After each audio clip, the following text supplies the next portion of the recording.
Alors, quelques informations que je voudrais partager avec vous.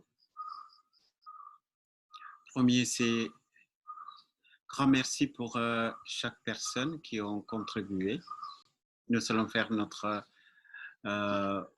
premier distribution de nourriture demain. Toutes les personnes qui ont contribué sur Litchi, c'est un grand aide pour le village. Donc, notre député élu de notre panchayat, c'est-à-dire la commune, on appelle panchayat, mais ça représente demain. Nous avons choisi 100 familles, une centaine de familles dans les difficultés les plus urgentes. Donc, la première chose que nous allons faire, c'est distribuer des légumes, des paquets de légumes.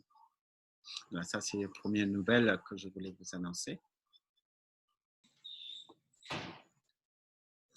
Alors, reprenons notre étude de Samkhya. Nous avons regardé les 3 premiers. Sur les 3 premiers, l'année dernière, j'avais évoqué les 7 principes en tant que des sujets d'observation. Je suis particulièrement très heureux de vous voir nombreux, même le jour de Pâques. Pâques, ça veut dire passer par-dessus, aller au-delà. Donc, l'objectif, c'est d'aller au-delà de ce monde de phénomènes pour rencontrer autre chose. Donc, nous avons une méthode qui est proposée par Kabila. Donc, j'invite que vous utilisez ce moment que nous allons passer ensemble comme un moment d'observation. Parce que la connaissance, ici, c'est comme des moyens d'observation. C'est pour pouvoir diriger votre attention. Donc, ce n'est pas quelque chose de descriptif, mais c'est des outils.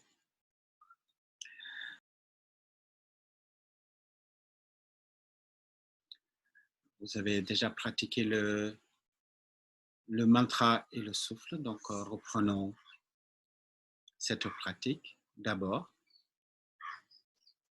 Fermez les yeux, gardez le corps droit, avec les épaules détendues.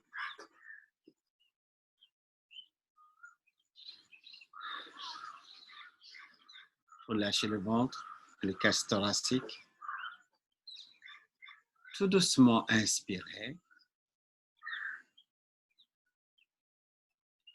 Gardez le souffle et répétez le mantra. Namah Shivaya, Namah Shivaya, Namah Shivaya, Namah Shivaya, Namah Shivaya. Et puis expire tout doucement. Et puis 3 fois encore. Namah Shivaya, Namah Shivaya, Namah Shivaya. Continue, inspire.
Retrouvez votre respiration habituelle. Et après, ressentez le battement de cœur. Est-ce que vous pouvez ressentir le battement de cœur?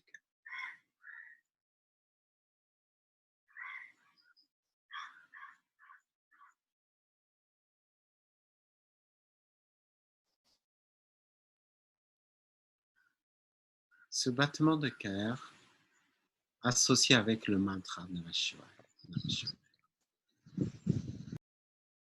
Tout au long de votre respiration, ajoutez le mantra au rythme de votre battement de cœur.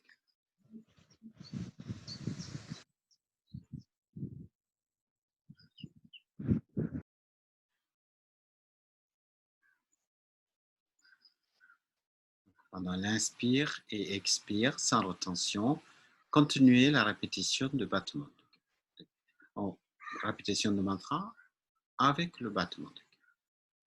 Même rythme que votre cœur.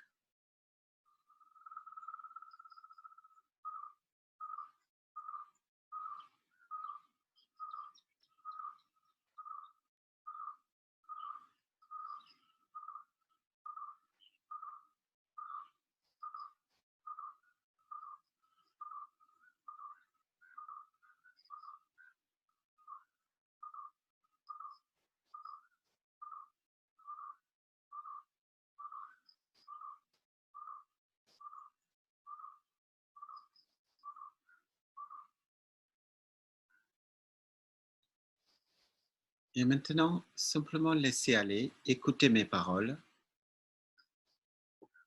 Ne pratiquez pas les mantras, simplement écoutez.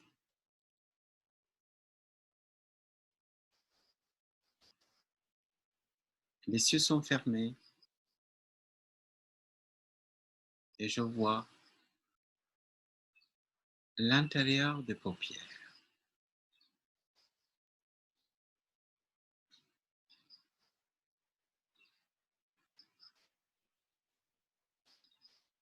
Les deux oreilles qui m'amènent le Shabda Tanmatra, c'est-à-dire les sensations de son, l'ouïe.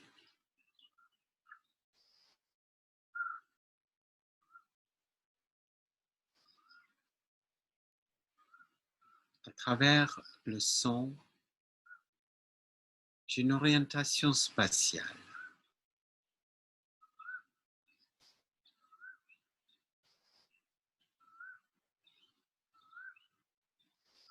Je sens l'air qui rentre par les narines. Je cherche à sentir l'odeur de l'air.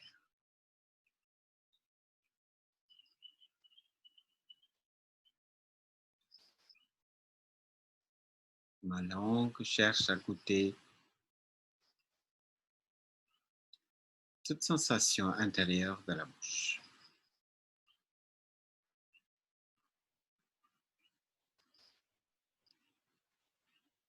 Je ressens la peau qui couvre mon corps.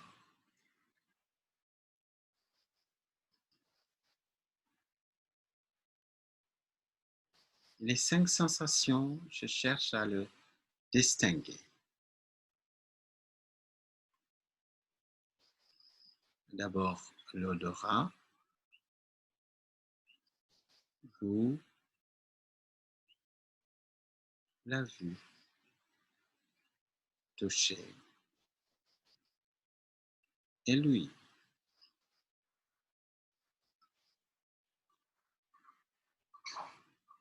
Je ne cherche pas à imaginer, je cherche simplement à capter mon univers qui me révèle à travers les 5 sens.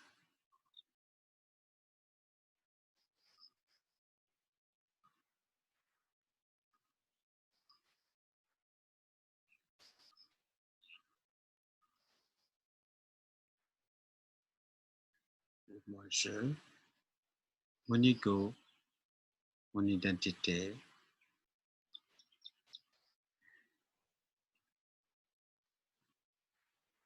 Je sais que je sais.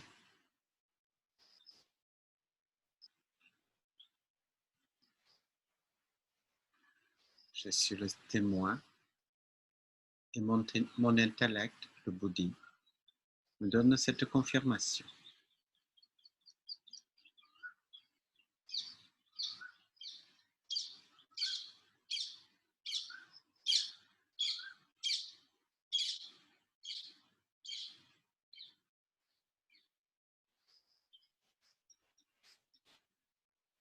C'est ce principe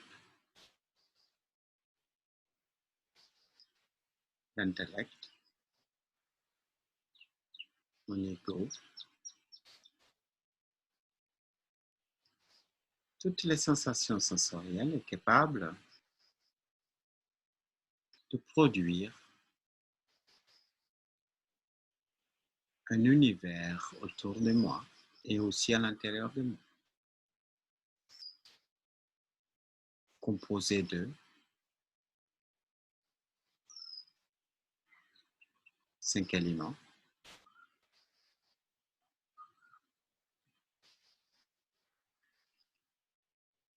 Je peux capter à travers les 5 sens.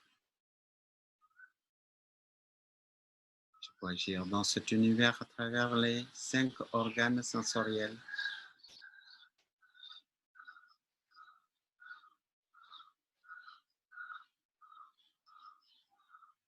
Et la pensée.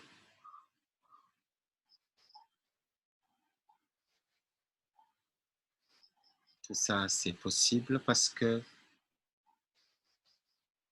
l'énergie primordiale se manifeste.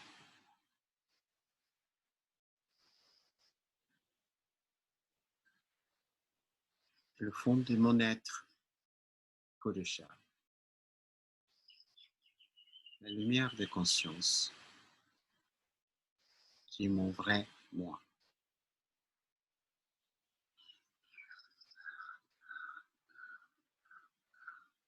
Maintenant, tout doucement, ouvrez les yeux.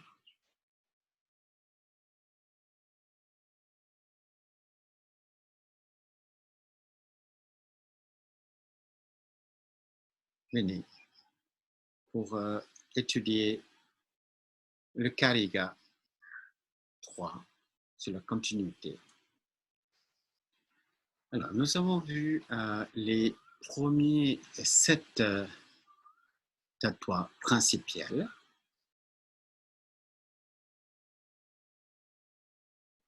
Mais cette réalité, ça c'est très très important parce qu'ils sont des produits et aussi producteurs. Principalement, la nécessité, c'est d'observer ça. Observer. Et quand vous observez, donc je vais prendre un par un. Donc, commençons par odorat. Quand vous observez le odorat, déjà, il y a une connexion avec le souffle. C'est le premier sens, donc il y a une très grande importance. L'odorat, c'est la terre. C'est la qualité de la terre.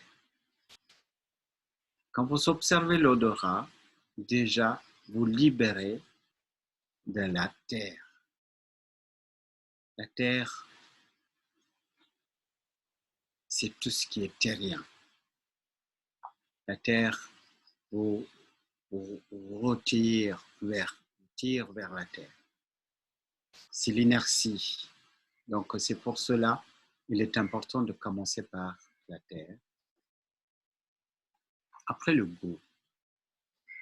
Le goût, c'est l'eau, donc c'est les fluctuations des différents états émotionnels. Donc, par observation de votre goût, vous libérez de toutes les fluctuations, instabilités de vos émotions. Et après, la priorité, c'est la vue. La vue est primordiale. La raison, c'est c'est l'homme, l'être humain, et il vit dans un monde principalement visuel. C'est le feu. C'est toute activité physiologique et psychologique, c'est soutenu par la vue et par observation de ces sensations. Vous retrouverez votre œil de l'œil.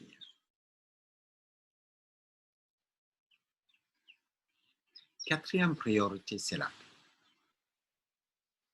La peau, donc la sensation de toucher, le plus grand sens de notre corps, avec une incroyable profondeur.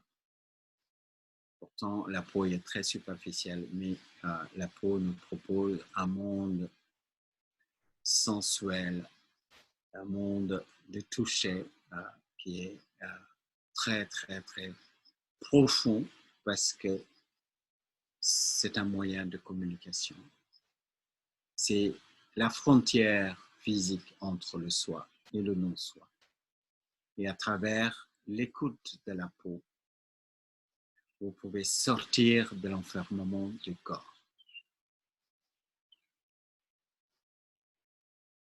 Le cinquième sens, c'est l'ouïe. Par observation de son, vous allez comprendre qu'il y a une incroyable capacité pour nous de sélectionner les vibrations, les fréquences. Et à travers votre capacité aiguisée de l'écoute, vous pouvez comprendre que la pensée, c'est une vibration. Écoutez la pensée, ainsi que vous vous libérez de la pensée. Le sixième priorité, c'est sur ego. Donc, nous sommes en train d'aller vers le plus en plus subtil. L'ego, et c'est l'ensemble de nos biens et mal, nos sensations de confort, disconfort, de douleur, de plaisir et toutes sortes de notions de valeur culminées dans cette idée de moi je suis bien, je ne suis pas bien. Et par observation de notre ego, on se libère de l'ego. Et à travers l'observation de l'ego, on comprend que c'est qu'un masque. On va prendre conscience de notre bouddhi, qui est le cœur de notre sujet. Le bouddhi, c'est une activité extrêmement subtile, très très difficile à observer. Et quand cette activité de jugement est observée, nous pouvons finalement arrêter cette activité. Seulement par cet arrêt de l'activité de l'intellect, bouddhi, et que l'ego peut finalement se dissoudre. C'est le sémence de l'ego. Donc la correction ou l'étude, tout notre chemin, c'est la purification et rectification de l'intellect. Voilà, nous savons les 7 principes sont bien vus. Maintenant, les 16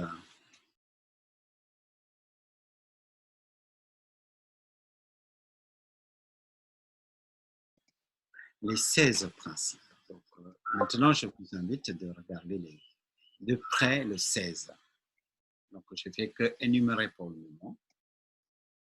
Les indriyas. Indriya, c'est un mot à penser à le garder. Indriya, ça veut dire organe. Et c'est associé avec la divinité Indra. Indra, c'est une divinité védique. Et aussi, on le retrouve dans des Upanishads, dans des épopées aussi, des personnages qui est toujours en train de chercher à avoir toutes sortes de jouissances sensorielles. Et Indra, c'est la divinité qui est proposée par la mythologie pour représenter l'ensemble. C'est le maître des 11 Indriyas. Il y a 11 Indriyas. Les 5 sens, plus les 5 organes de perception, plus la pensée, manas. Et puis les 5 Mahabodha. Ça nous donne le 16 principes. Voilà. Donc,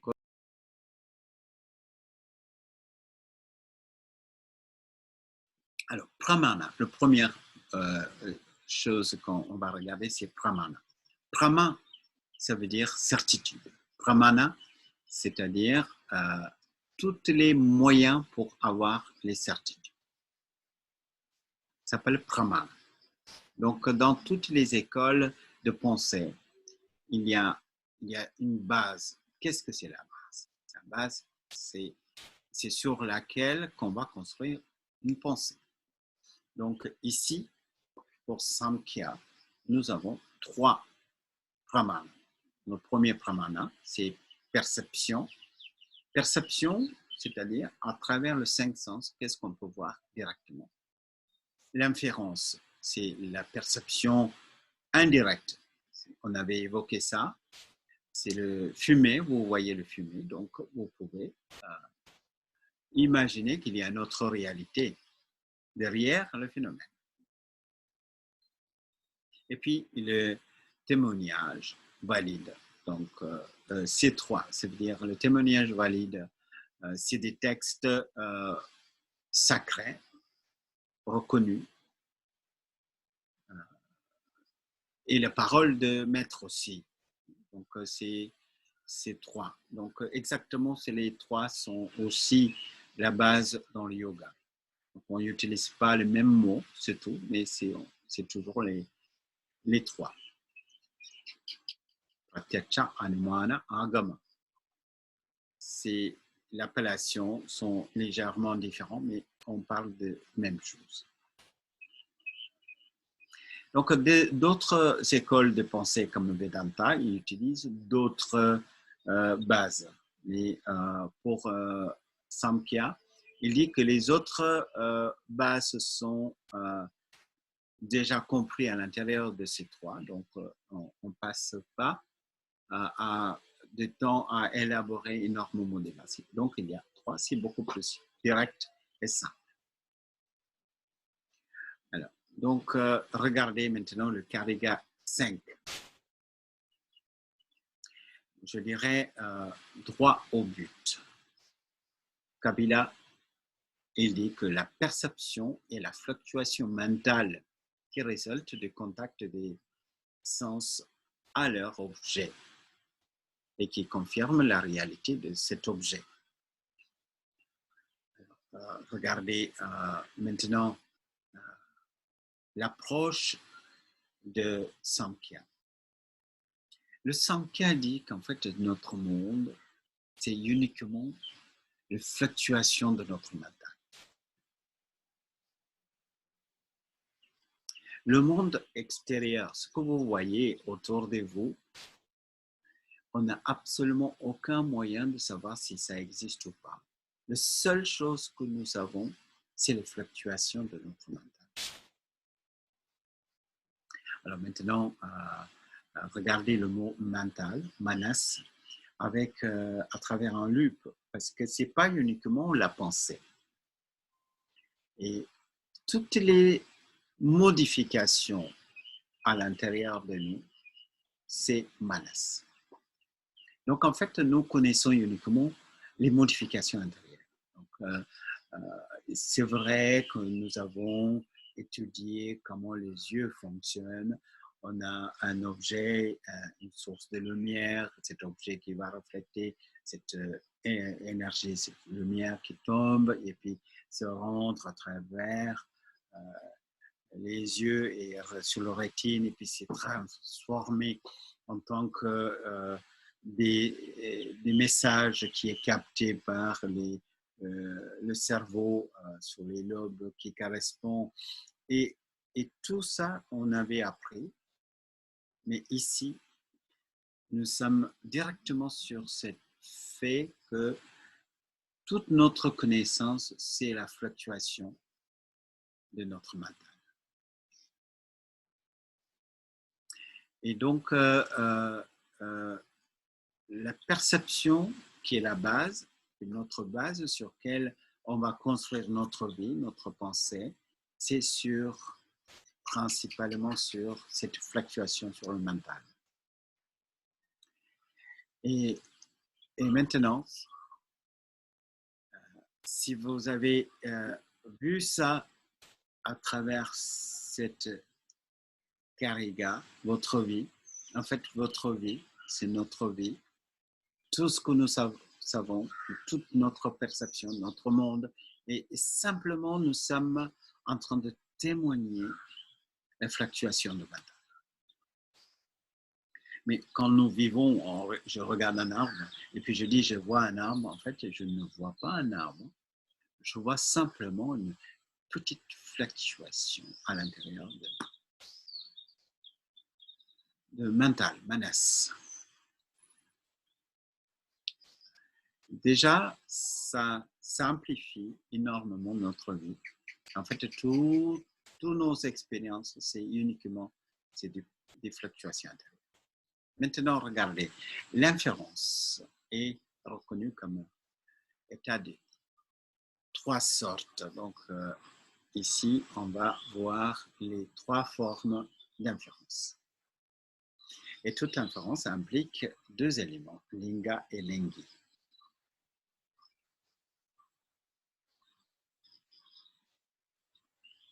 Alors, les 3 sortes d'inférence, on va regarder.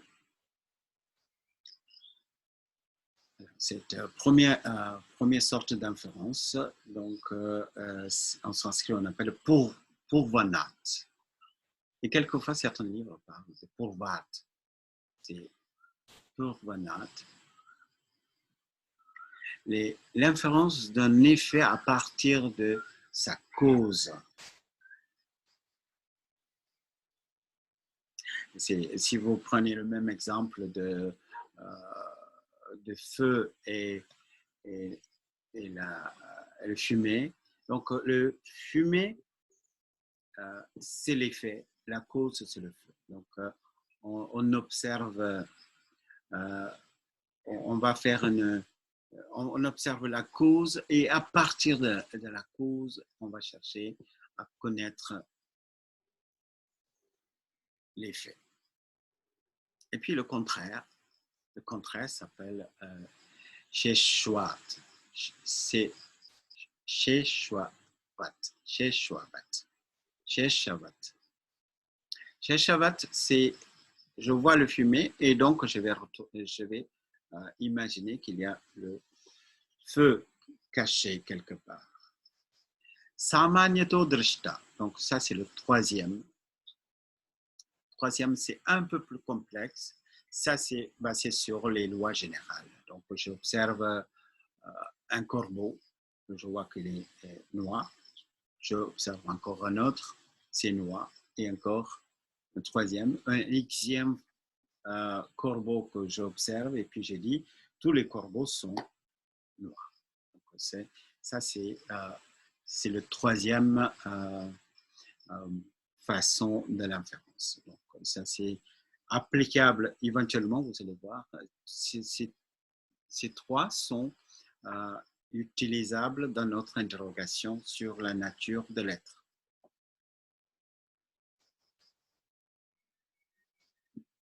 Donc, le linga et lingi, donc nous avons vu ce mot. Ce n'est pas du tout linga que vous connaissez, le mot linga. Linga, ça vient de langue, le mot langue, langage. Donc, linga, ça veut dire tout simplement un signe. Donc ici, c'est linga. Il y a 2 formes de linga. C'est linga et lingi. Donc, pardon.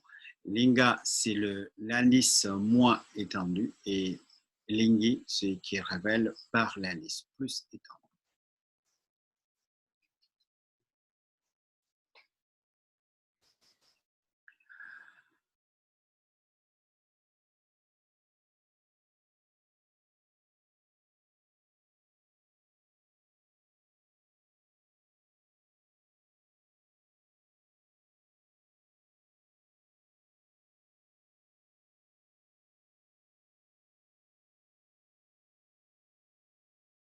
D'abord, le mot ananda, ça veut dire valeur. Ce n'est pas félicité. Beaucoup de livres parlent dans cette façon-là. Donc, c'est attention. Ananda, ça veut dire valeur. Donc, valeur peut être plus ou moins, ou neutre, zéro. Donc, c'est une couche encore à transcender. Donc, le soi ou le chat, c'est au-delà de toute forme de comparaison et jugement. Par contre, ego, il est sans cesse tiraillé par l'attraction et aversion. Donc, ego est composé de valeurs, donc ananda. Donc, c'est une couche. Donc, quand on dit kosha, c'est un enveloppe. Donc, c'est une enveloppe à jeter. Après, au niveau de la priorité, je ne sais pas, c'est le plus extérieur, c'est Annamaya Kosha. Je pense qu'il y a une confusion. Je ne sais pas si ça vient de moi. Le plus grossier, c'est à l'extérieur. On conçoit comme le plus extérieur, parce que le plus grossier, c'est l'Annamaya Kosha. Annamaya Kosha, c'est le corps grossier. Et après, encore plus subtil, on imagine à l'intérieur un peu comme un oignon, parce que c'est malheureusement le mot, c'est pas capable de transmettre vraiment, parce que on dit c'est des couches, des enveloppes, mais c'est pas des enveloppes. C'est le corps grossier à l'intérieur, il y en a partout. Donc, quand on augmente notre écoute, quand on cherche à écouter de plus en plus, donc d'abord, on est tout à fait conscient de notre corps. Et après, on devient un principe encore plus subtil à l'intérieur du corps, tête aux pieds, à l'intérieur du corps. Ce n'est pas comme mon corps à l'intérieur de mon vêtement. Ce n'est pas comme ça. C'est dans le corps, partout, il y a le prana. Et encore, c'est pareil, Manomaya Kosha. Manas, est-ce que souvent on dit Manas, c'est dans la tête, mais ce n'est pas du tout ça. Manas, il est partout dans le corps. C'est filigrane, c'est ensemble, c'est tout le temps ensemble. Donc, ce n'est pas possible de dire c'est comme des vêtements. Cette idée de vêtements, c'est uniquement parce qu'on utilise le mot kosha, enveloppe. Mais à mon avis, ce mot, ce n'est pas très juste d'utiliser kosha. Tout est ensemble. Donc, après Manomaya Kosha, le principe encore plus subtil, c'est Vijnanamaya Kosha. Uniquement, c'est la subtilité qui varie. Par exemple, mon corps, après mes organes, et puis mes cellules, après mes molécules, après les molécules sont composées des atomes, les atomes sont composés des particules, et les particules sont composées de l'énergie, et dans ce sens-là. Donc, ces 5 enveloppes, même si on utilise le mot kosha, sont toujours ensemble. Et c'est uniquement un outil pour observer. C'est tout. Je pense ma réponse est assez. Si encore d'autres précisions est nécessaire, je peux. Et je peux vous inviter à lire Vivekachudamani de Shankaracharya. Je vais écrire.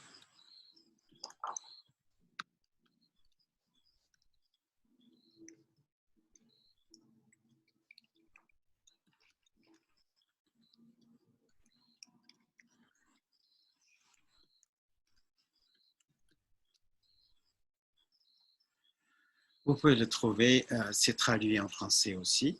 Vous pouvez le trouver. C'est un livre de base pour expliquer le principe de Vedanta. Et dans ce livre, vous avez une très bonne étude sur les 5 koshas. Et je vous avais déjà parlé, ça vient des Upanishads. Alors, donc, nous allons retourner si vous n'avez pas d'autres précisions à me demander.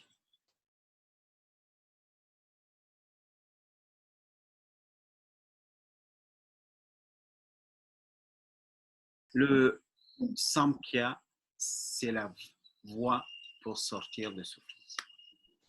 Mais comment on peut sortir de la souffrance? Donc, il y a des moyens extérieurs. On a vu que ce n'est pas très complet parce que il y a la science, la technologie, la médecine, il y a plein de moyens pour nous rendre confortables, mais ce n'est pas tout à fait capable de régler vraiment toutes nos souffrances. Donc, on rejette. On ne rejette pas complètement, mais on comprend, c'est limité. Après, on a un deuxième moyen, c'est les religions, c'est le système des croyances. Donc ça aussi, on rejette parce qu'on n'a pas de certitude. Le seul moyen qu'on peut, c'est d'observer. C'est moi qui souffre. Donc, je vais regarder, c'est lui qui souffre. Et donc, je vais observer la provenance. J'ai chaud, donc où je ressens la chaleur sur la peau, sur le corps, et qui a dit que c'est insupportable. Donc, il y a un système de jugement intérieur. Cet système de jugement, c'est quoi? C'est bouddhique. Et c'est Bouddhi qui va nous dire ça va pas, c'est trop chaud, c'est regardez, c'est pas normal. Et le Bouddhi qui va donner c'est des croyances, bien sûr.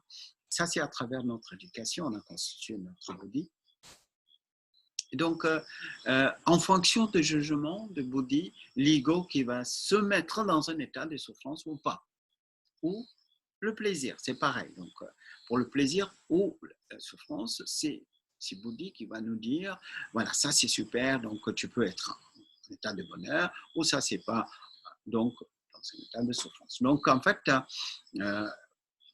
ici, Kapila nous invite dans les 2 premiers Kariga, il nous dit, voilà, le moyen ici, c'est observation. En fait, c'est méditation. Méditation, ça veut dire écouter. Écouter notre propre équipement humain. Donc, quand on arrive à l'observer avec une très, très grande intensité, on se détache de notre corps, le mécanisme qui nous fait souffrir, et on se retrouve libéré de tous les phénomènes. Donc, c'est ça, il dit, le manifesté et le non manifesté. Et le Purusha, c'est lui qui observe. Donc, si on arrive à bien voir les 3, on peut arrêter de souffrir. Parce que je reconnais qui est moi. Moi, je suis le témoin, donc le Purusha. Le Purusha, en fait, il ne peut pas souffrir. Il est pure joie. Et après, le Kariga 3, simplement, parle comment le monde pour nous qui se déploie. Donc, Prakriti Purusha, la conscience et énergie. Et c'est enlacé ensemble. Et Purusha, il se perd, il ne sait pas qui il est. La seule chose qu'il voit, c'est Prakriti. Et Prakriti, c'est énergie. Et cette énergie, Prakriti, dans son état d'équilibre, les 3 façons qu'elle peut manifester, c'est Sattva, Rajas, Tamas, les 3 énergies. Et celle-là peut être dans un état de déséquilibre seulement Purusha, il s'oublie qui il est. Aussitôt que le Purusha est complètement perdu dans la nature, Prakriti, il se prend pour les différents principes. Donc, qu'est-ce qui se passe? Aussitôt que Purusha il a oublié qui il est, Prakriti met en mouvement. Elle est en déséquilibre. Elle va se manifester comme premier principe, c'est Bouddhi. Ne vous perdez pas avec le mot Mahat et tout ça. Donc, restez sur Bouddhi, c'est intellect. Aussitôt, le Bouddhi apparaît, le Bouddhi qui va dire quoi? Moi, je suis quelqu'un et toi, quelqu'un d'autre. Donc, Bouddhi qui va faire une schisme, une première division, le moi. Aussitôt que le sens du moi est apparu, l'autre qui est bien spécifié. Donc, le moi-je devient le premier résultat de schisme, fragmentation, créé par l'intellect. Cet intellect, c'est l'intellect qui est dans la fragmentation, dans la dualité.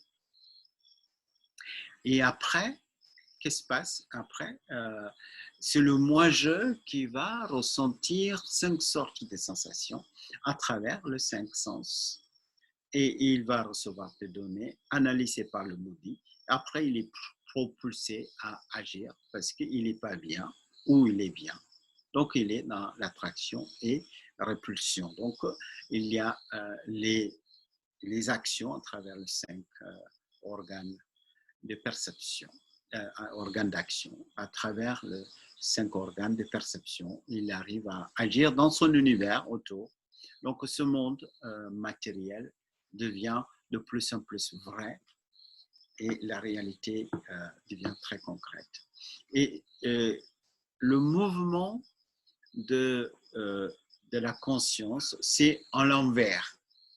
C'est-à-dire, à travers cette étude, ce qui va se passer, vous regardez le monde d'abord. Et puis, je vois ce monde qui apparaît parce que mon œil le capte. Donc là, au lieu de regarder le monde, je regarde le capteur, l'œil. Donc ça, c'est mon organe sensoriel. Quand j'observe l'œil et je vois notre principe derrière, beaucoup plus subtil, c'est-à-dire manas.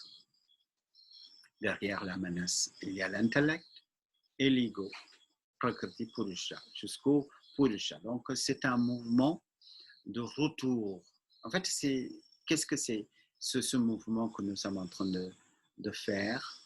C'est retourner à la source de nous-mêmes.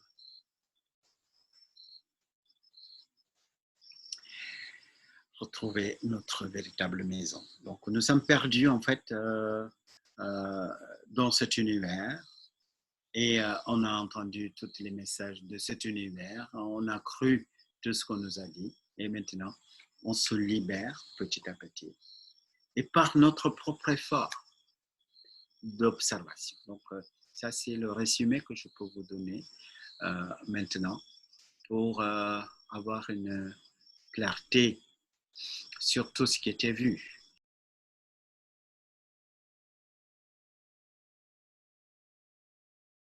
Maintenant, des outils.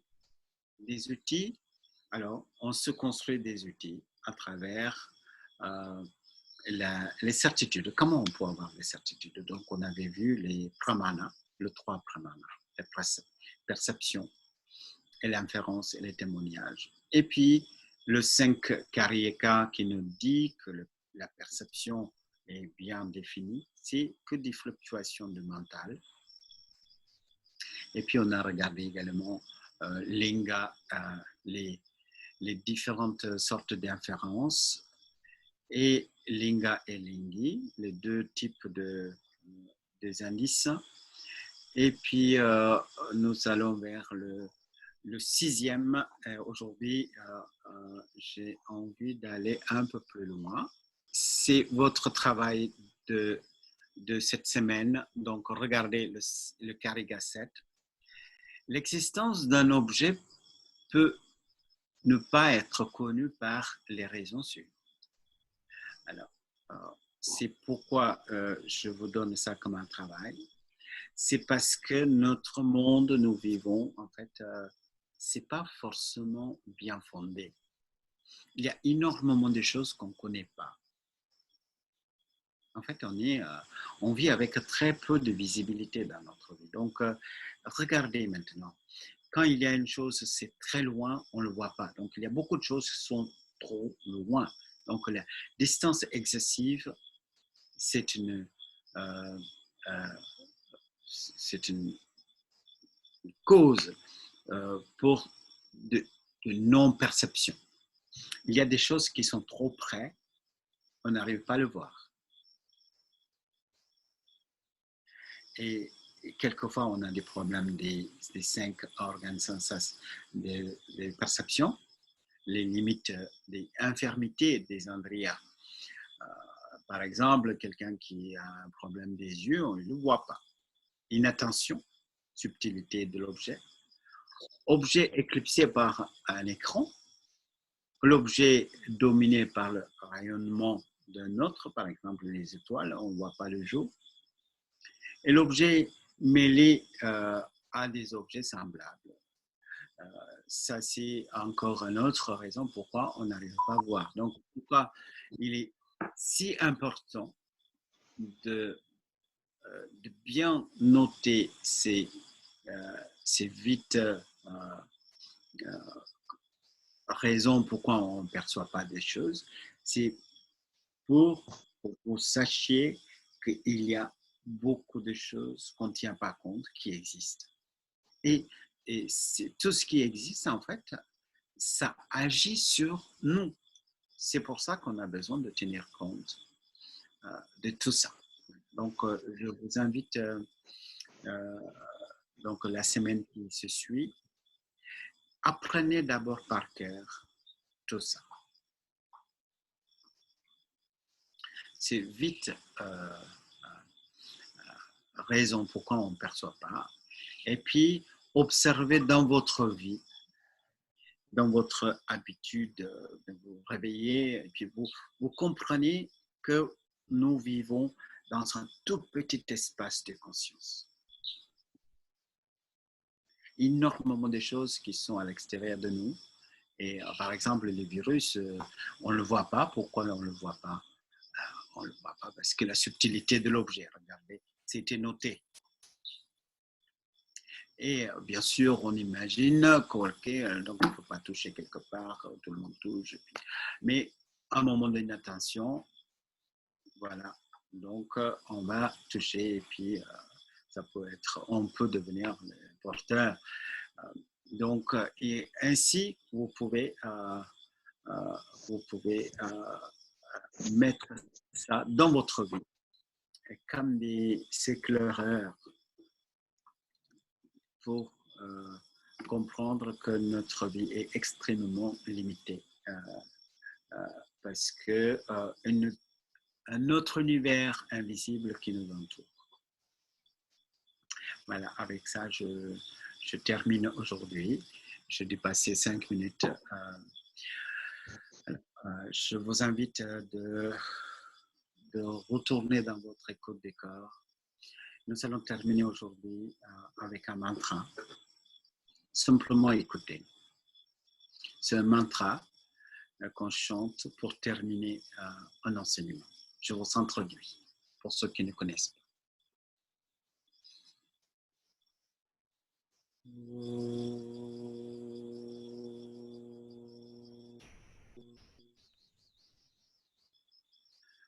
Purnamadaha Purnamidam Purnat Purnamudachyate Purnasya Purnamadaya Purnameva Vashishyate. Om Shanti Shanti Shanti. Je vous souhaite une bonne fin de journée et puis je prendrai du temps pour vous expliquer tout ça, tout ce mantra que je viens de chanter. Et puis à demain pour la continuité.